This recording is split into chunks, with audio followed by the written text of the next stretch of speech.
அமெரிக்காவில் வலதுசாரி கருத்துடைய விமர்சகர்கள் இந்தியாவுக்கு எதிராக சமூக வலைதளங்களில் கடுமையான பிரச்சாரத்தை முன்னெடுத்திருக்கிறார்கள். வர்த்தக பதற்றங்கள் மற்றும் இமிகிரேஷன் போன்றவற்றை மையப்படுத்தி இந்த விமர்சனங்கள் வைக்கப்படுகின்றன. இந்திய தொழிலாளர்கள், மாணவர்கள் மற்றும் கால் சென்டர்களை குறிவைத்து இந்த விமர்சனங்கள் முன்வைக்கப்பட்டுள்ளன. அமெரிக்க நிறுவனங்கள் இந்தியாவில் கால் சென்டர்களை திறக்க அனுமதிக்க கூடாது, அதோடு அவர்களின் ஐடி ஏற்றுமதிக்கு கடும் வரி விதிக்க வேண்டும் என்று கோரிக்கைகளை வைக்க தொடங்கியுள்ளனர். இந்தியாவின் ஐடி துறை ஏற்றுமதிகளுக்கு கூடுதல் வரி விதிக்க அமெரிக்க அதிபர் டொனால்டு டிரம்ப் திட்டமிட்டிருப்பதாக தகவல்கள் வந்து கொண்டிருக்கின்றன. அமெரிக்கா இந்திய ஏற்றுமதிகளுக்கு அதிக வரி விதித்த பிறகு தற்போது அதன் தகவல் தொழில்நுட்ப சேவைகள் மற்றும் தொழில்நுட்ப பணியாளர்கள் மீது வரி விதிக்க பரிசீலித்து வருகிறது.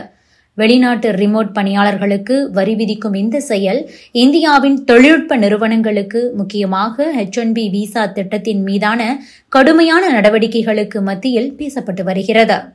இது இந்தியாவின் பொருளாதாரம் மற்றும் உலகளாவிய நிலைக்கு மையமான ஒரு துறையை அச்சுறுத்துவதாக உள்ளது.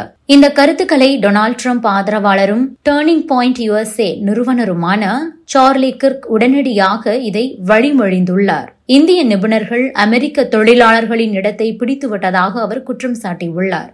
2024ஆம் ஆண்டு அமெரிக்க தேர்தலில் இந்திய அமெரிக்க வாக்காளர்கள் கணிசமான அளவில் குடியரசுக் கட்சிக்கு ஆதரவு அளித்தனர். அவர்கள் டிரம்பிற்கு ஆதரவு தரவில்லை. இதனால் டிரம்ப் அவர்களுக்கு எதிராக செயல்பட வேண்டும் என்ற ஒரு கோரிக்கையும் வைக்கப்பட்டு வருகிறது.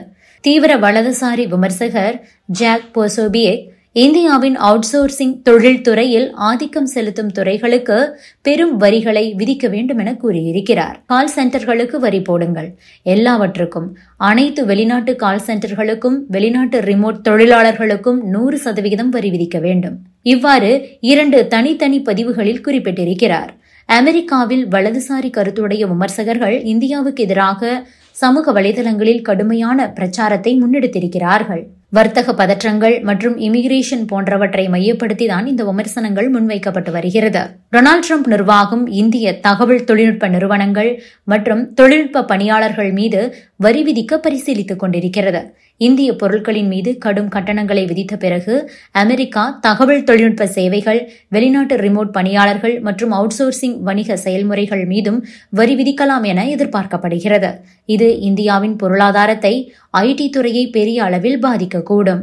இந்த புதிய வரி விதிப்பு H-1B விசா அமைப்பை மாற்றியமைக்கும் திட்டங்கள் மற்றும் கிரீன் கார்டு வைத்திருப்பவர்கள், தற்காலிக விசா பணியாளர்கள் அனுப்பும் பணம் மீதான அதிகரித்த வரி விதிப்பு ஆகியவற்றுடன் இணைந்து இந்திய என்ஜினியர்ஸ் மற்றும் மாணவர்களையும் பாதிக்கக்கூடும்.